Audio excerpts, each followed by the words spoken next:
This conference will now be recorded. Monohybrid cross. What is monohybrid cross? It is a cross between two plants, considering only one character. So when one character is involved, it is said monohybrid cross.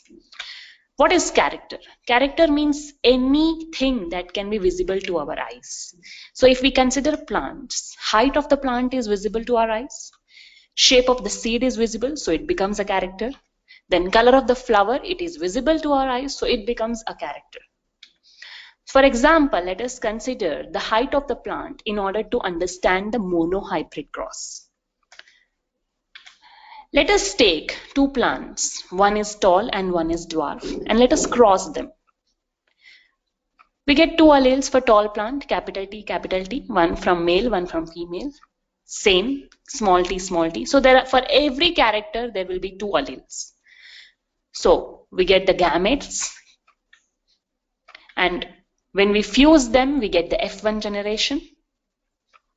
When the F1 generation is self-crossed, we get the F2 generation, the capital T, capital T, capital T, small t, capital T, small t, and small t, small t. This is what we got.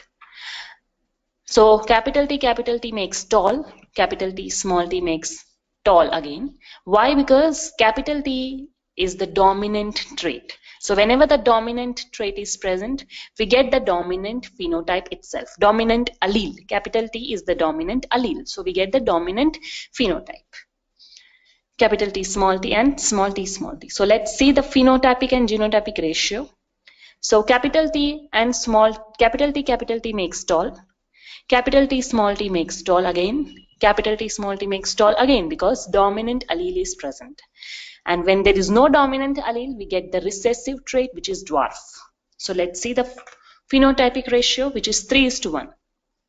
Because we have three talls, tall, tall, tall, and one dwarf. So 3:1. And the genotypic ratio is 1:2:1. So capital T 1, capital T, small t 2 we have, and small t we have again 1. So the genotypic ratio becomes 1:2:1. So this is all about the monohybrid cross. Thank you.